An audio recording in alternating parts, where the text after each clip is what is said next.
Check Podcasts.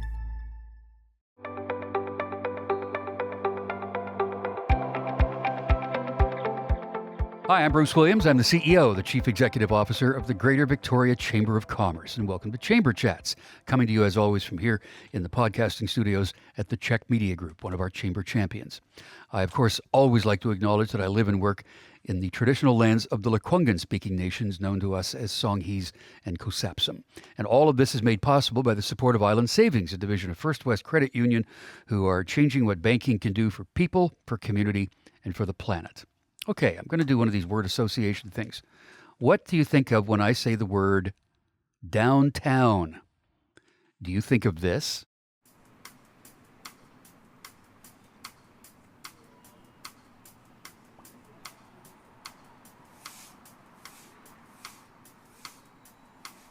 Make my way, yeah, I'm going down. Morning glow lights up Chinatown. Feel the sun as it's beating down. I feel the love cause it's all around. Take a breath and I smell the scent. Mix of coffee and a fresh baguette. Wave at friends along government. I love the feeling that I get. Feel the love, it's all around. Heart is full when you're downtown. Listen close and you'll hear the sound. Heart is full when you're downtown. Hear the sound.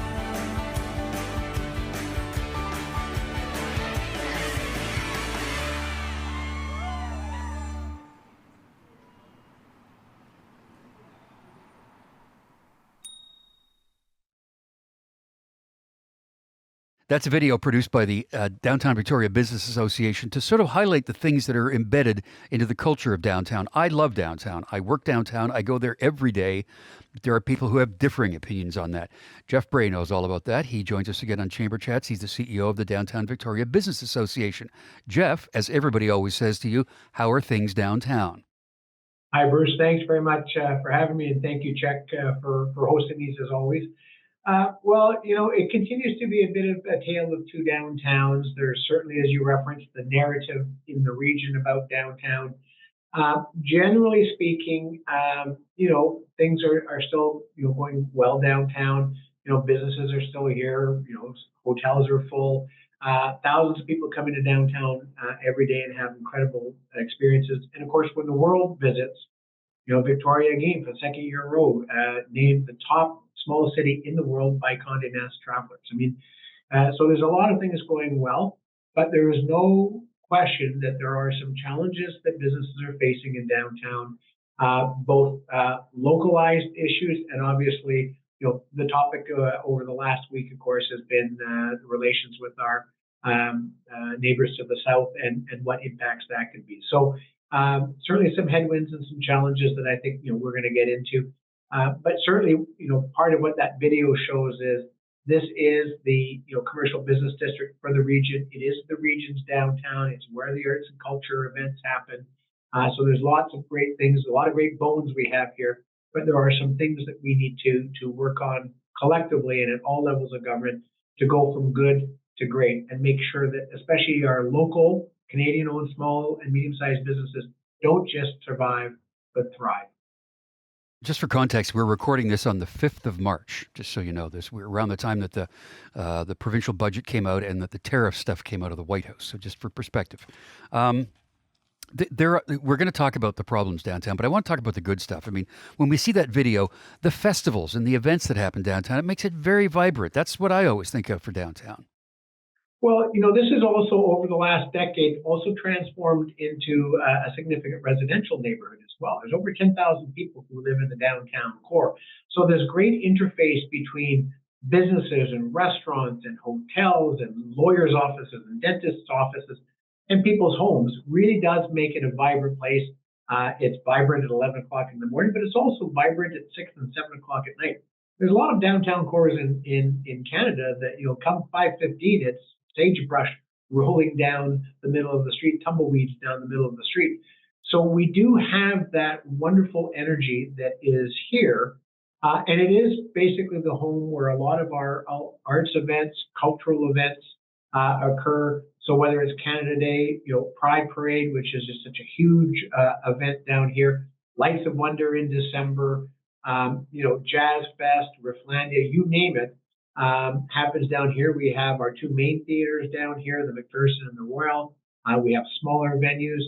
So, a lot of that energy is encompassed within our downtown. But also, too, you go get a coffee or an ice cream and you walk the Inner Harbor. You've got Beacon Hill Park, just off of downtown. It's one of the most walkable downtowns in North America. Of course, it's a great biking downtown, which, people have different opinions on it. But the fact is that we have lots of families that bike in and around downtown, especially on the weekends. So there's a lot that we have going for us that I can tell you my counterparts in other parts of the country would die for. Places like Winnipeg and Edmonton, which are great cities, but their downtowns are faced with over 30% retail vacancy rates, and have, even before the pandemic, they were struggling. And that's just not what we have here. Again, we have some challenges we'll talk about, but boy, we have so much to be thankful for. And I guess for our members, one of the frustrations is we are the most negative about ourselves sometimes. Yeah. And it's very frustrating when you've got your heart and soul in a business, you're a unique business, there's no other business like you, you're here 6 days a week. You go to a neighbor's barbecue and everyone's talking negatively about downtown. It can be very disheartening. And yet if those small, independent, unique businesses go, we're going to get American brands or national brands or, ubiquitous convenience stores, and we'll lose what is so unique about our downtown. Yeah. What's the vacancy rate now, by the way? At the end of December, it was up from 9.2 at the end of 2023 to 11% in 2024, which is approaching, historic highs. In the early, 2012, 2013, we were up to 13 and 14%. So the trend line is growing, unfortunately, and it's growing as a result of obviously the pandemic, but other issues as well. And this is, I think, perhaps where we're going to sort of say we need immediate action, because it's not anecdotal anymore. It's not just grumbling. The data is in. The other thing is that the commercial vacancy rate for downtown is at 10.7%. That is a historic high. And that's office workers, but that's also all the clients and customers that they bring into downtown. So we do have some strong headwinds that we need to take some strong action in this calendar year to stem the tide. The beautiful thing, though, is that we can do it, and we have so many other things going for us that it's not huge to turn it around, but immediate action is going to be called for. Yeah. So there's lots more good stuff to talk about, but we're going to touch on some of the problems next.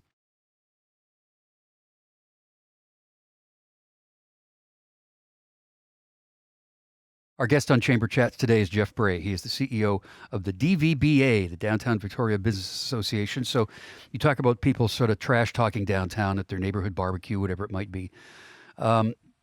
We don't have to look very far to find what those issues are that people are taking issue with, which are in some ways being misinterpreted. It's not as widespread as everybody would be led to believe. But let's just talk about what these problems are. What is it people are afraid of? Well, I think for many people, and including business owners and their staff, it is the issue of mental health and addictions is one of the key issues. We've had successive governments with policies that are just not serving that population, combined with the concentration of the social services working for that population, all concentrated in one neighborhood. And that is one of the key issues that our members are saying is they're having trouble retaining staff. Customers don't feel safe. They see people public urinating, using drugs openly, right in front of a business. You can go to other places in the capital region and not encounter that. And so that's one half of it. And it's not a huge population. It's just they're very visible. And the services in no way actually support them to have a healthy lifestyle. The other half, though, is actually low-level organized crime. There is a sense And I think the evidence backs it up that we have a bit of a revolving door justice system when it comes to things like, smash and grabs, shoplifting, vandalism. That it's just a cause, you might get arrested for a couple hours, but then you're back out on the street. And so businesses are having to deal with a loss of assets, broken windows, that again makes them feel unsafe, but also is a direct cost of the bottom line. Every time a window gets broken, it's $2,000 to replace that window or pay for the insurance deductible. You sell coffee as a coffee shop. It's an awful lot of coffee you have to sell just to catch up to that one incident. When it's the third time this year, people start saying, why am I operating a business downtown? I love downtown. I got great customers, but I could move to another area and not have to face this. And that's really rests with the province. We need significant investments in alcohol and drug treatment, detox, and in some cases even secure care and voluntary care. And then on the criminal justice side, we need the feds to further amend bail reform to make repeat nonviolent offenders demonstrate to the court why they should be released on bail rather than the other way around. I think we're talking about a couple of hundred people that if we could actually be providing the appropriate services for that population, we have an immediate and significant and visible improvement in our downtown core. It falls to the city to try to manage this, but it really is at the province that we need to see that support. Yeah, and then we've talked about this before, but the bail stuff is federal. That's the federal legal system that has to deal with that. So it's all of these organizations moving on their different levels of government. Okay, so when we take a look at these issues downtown, we know what the solutions are. We know what has to be done. That's all going to cost money. As I mentioned, we're recording this on the day that the budget was released for British Columbia, so we saw that they are investing some money in these programs that you and I are addressing right now. The other thing that came up in an event that we did with the Chamber this morning, and all of us are talking about right now, is the tariffs being levied by the United States. So if you want to take a look at how that's going to impact us in an uber local fashion, talk about what the DVBA and your downtown business members are thinking about this tariff situation. Certainly. Well, I mean, part of it has just been the uncertainty that has arisen around this and the, daily pronouncements from the U.S. administration. And, you're a small business owner, you've got, again, your mortgage is in your business and there's this potential disruption. You don't know what it's going to be. So even that has been very disconcerting. It makes it hard to plan. But now that we know that these tariffs are in place, at least at present, I think the concern that a lot of our members have is there's a desire among everybody to respond, and in some cases to sort of, let's use the word boycott American products and American goods and kind of stand up for Canada, which I think everybody pretty much agrees with. What our members are nervous about is they may well be a locally owned business that sells products made in America. They've bought those products for the spring and summer season on their operating line of credit. If you boycott that store in order to, quote unquote, punish the American administration, that local business will close because they can't replace their inventory. They borrowed the money to put it in place. It's a business that has multiple products that is under an American brand, like, say, a Walmart. But there are many of those products that they sell are from Canadian suppliers. And in fact, I know there's a business in town that is a manufacturer. Almost 100% of their product they sell to Costco. If people boycott Costco and those things don't sell, that business closes. All the jobs are gone. That's it. So our members are hoping to make sure that as we respond to this, that we understand the nuance between trying to impact the American business and our local businesses and our locally owned businesses. So we're really urging people to, we don't make running shoes in Canada. So if you're going to buy running shoes, buy them from a locally owned, Canadian store. If you're going to buy a product that maybe is American, but you need the product, buy it at a local store, not on Amazon. Find those ways to really divert those purchasing dollars into our local economy, our Canadian-owned products and Canadian-owned businesses. Because at the end of the day, much like we saw with COVID, that may well stick long after tariff wars have ended. And that just boosts our local and regional economy, which helps our friends and our families, and makes us even more resilient when the next issue comes up, whatever it is.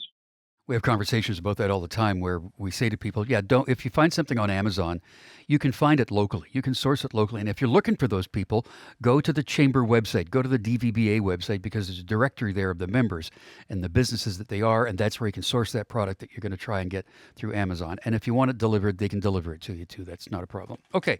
One other small issue thing we're going to talk about, and then we're going to get into some more good stuff. I want to talk next about traffic.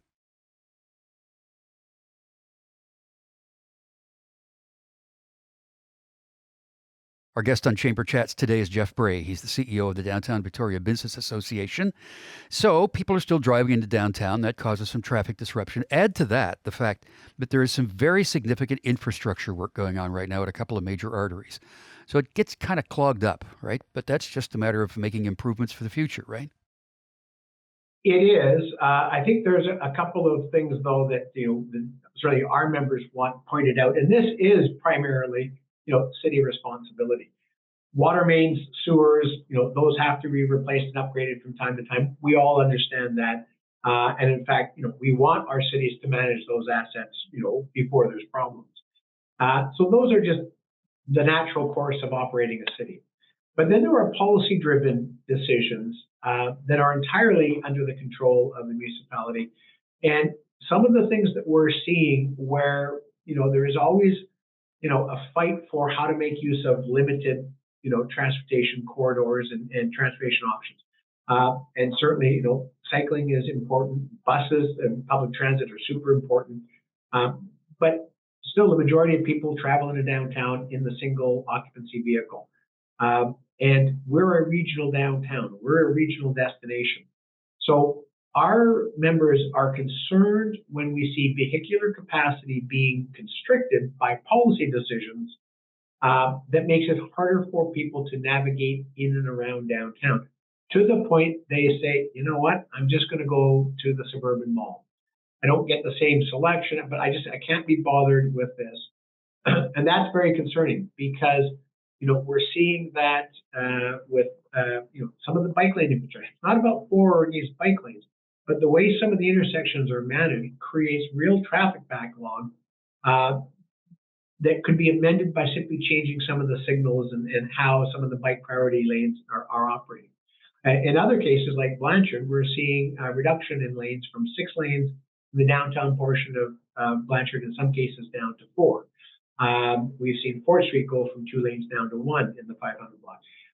Eventually, you reach a point when people stop coming downtown, deliveries stop being made, and that's going to affect the vibrancy of your downtown, whether it's to come for arts and culture events, or to come see your dentist or your accountant, or to go to one of our great retailers. So we really feel that the city needs to take a pause, let things settle, learn how the traffic patterns have changed, and what small modifications they can make to improve traffic management for all modes of transit and transportation before we keep moving on with the decisions that have been made. And some of these disruptions in traffic are because of construction projects that are building housing. So let's loop back on that. There's a ton of new housing happening downtown. Well, this is probably been one of the things that allowed downtown Victoria to manage through COVID the way other downtowns did, was this tremendous interface between residential and your commercial business district. The fact that more and more people call downtown home. And I always sort of remind them when people say, "Oh, downtown is dying," and I said, "Well, look at all the cranes. I mean, that's investment. That's people saying, this is where we're going to lend this developer money. This is where this developer has said he or she are going to build this building."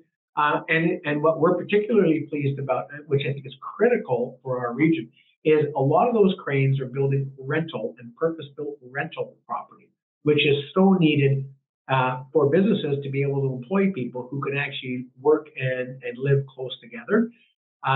So we think those are great investments, but there is no question there's short-term disruption, and it is impactful.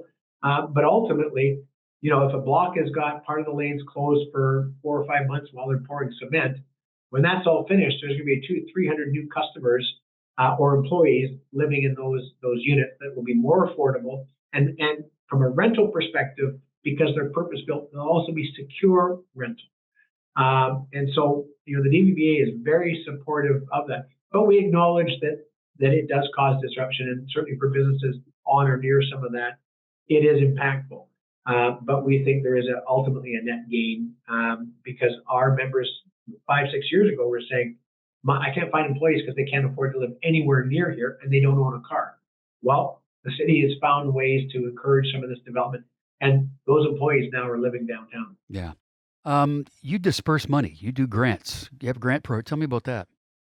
Sure. So, we've always been involved in sort of placemaking. We've done illumination grants for years. If you've ever walked between the Irish Times and Garrick's Head Pub, you see the lights up there. That's been us in part.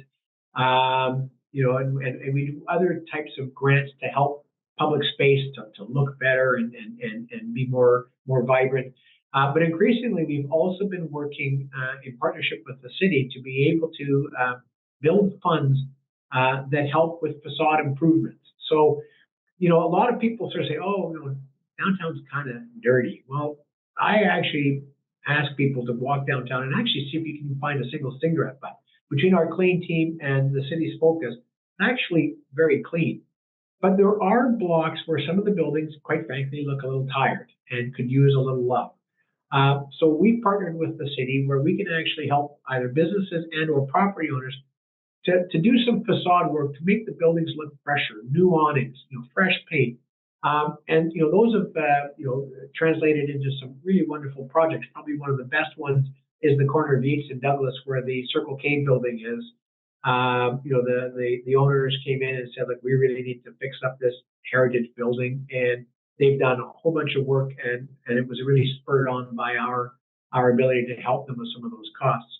The other is we provide support for businesses who've unfortunately either suffered from some vandalism or break-ins to do the repairs, or are having to do some improvements to the security of their business, gates or window film.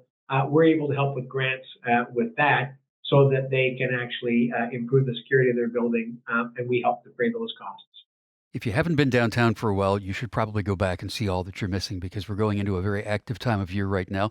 If you want to find out more about anything we talked about today, go to the website, dvba.ca. Is that right? Or downtownvictoria.ca. Get you there quickest. Yeah, lots to see downtown, including the Chamber office. Come in and see us. We're located upstairs from the Bug Zoo. We'd love to see you. Jeff Bray, thanks for your time. Thanks very much, as always, Bruce. You bet. Jeff Bray is the CEO of the Downtown Victoria Business Association, and I'm Bruce Williams, and I'll see you again for another Chamber Chat.